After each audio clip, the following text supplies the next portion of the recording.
Here is a shocking message from Yemen, and it is directly at Venezuela. In the middle of global chaos, with Venezuela's president captured, a voice from the Red Sea, it spoke out. Not a world leader, by the way, not a diplomat, a Houthi official, bold and fearless. Let me quote what he said. Venezuela must learn from the Houthis. America respects only force.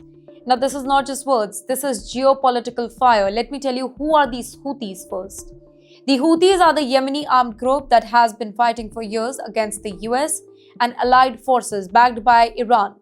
They have attacked ships in the Red Sea, disrupted shipping lanes, and challenged some of the world's most powerful militaries. Now they are sending a loud and clear warning across continents. Let me tell you what they officially said. Well, the Houthi message, it was clear and dramatic as well. Venezuela should learn how we confront the US. Force is the language that they understand. If you want to defend your leader, you must show some strength. Well, this is not diplomacy. This is provocation meant to make the world sit up and take a notice. But you know why are Houthis saying this? Well, they have experience with the US, first of all. They have faced American military strikes before and they survived. They believe that their resistance is a lesson others can actually learn. Second of all, they want a bigger fight. This is not just Yemen's fight anymore.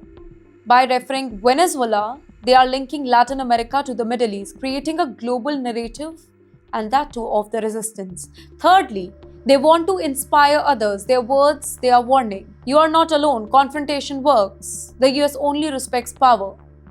Now, what this means globally, that is important. This particular statement, it is dangerous, it is provocative, and it is dramatic. It ties conflicts across continents. It signals that extremist groups are watching Venezuela closely. It suggests that the US power can be challenged, at least in rhetoric. World powers will be watching every single move here, and in the end, the Houthis are sending a bold message. When the world sees weakness, it invites risks. Whether Venezuela follows this logic or not, one thing is clear: power, strength, and perception now drives the global politics, and words like these, they can echo across continents.